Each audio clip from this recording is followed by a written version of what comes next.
একটা ছেড়েছি, একটার গুঁতোই গোটা পশ্চিম বাংলা হিলে যাচ্ছে, ভেঙে যাচ্ছে, চুরমার হয়ে যাচ্ছে, ঘুম ছিনিয়ে নিয়েছে তৃণমূলের। হ্যাঁ, রাজ্য রাজনীতিতে শোরগোল শুরু হয়ে গেছে। আপনার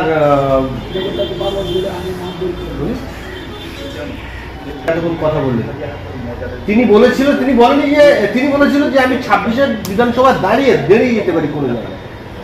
তিনি বলেননি যে দাঁড়িয়ে যেতে পারি, আলোচনা চলছে। আমরা তাকে প্রশ্ন করেছিলাম যে আপনি দাঁড়ালে কোন জায়গা দাঁড়াবেন।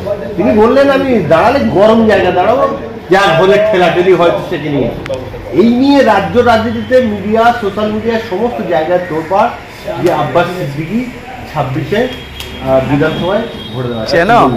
সবচেয়ে বড় কথা হচ্ছে আমার ভাইপো বলতে এত এদের মাথা গরম হয়ে গেল, তৃণমূলের নেতাদের মাথা গরম হয়ে গেল, ঘুমটা হারাম হয়ে গেল, বুঝতে পেরে গেছে ঝড়ের মতন কিছু বক্তব্য মানুষ রাখো।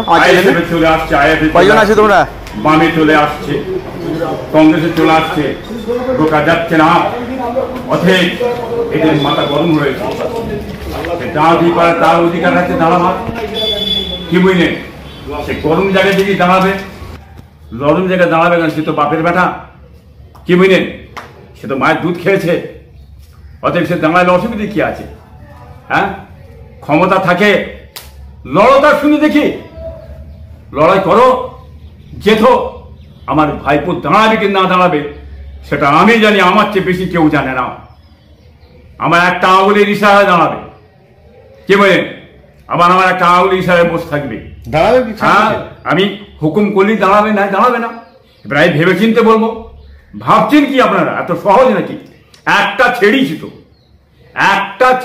একটার গুঁতোই গোটা পশ্চিম বাংলা হিলে যাচ্ছে, ভেঙে যাচ্ছে, চুরমার হয়ে যাচ্ছে, ঘুম ছিনিয়ে নিয়েছে তৃণমূলের। হ্যাঁ, তাকে আল্লাহ পাক এত ক্ষমতা দিয়েছে।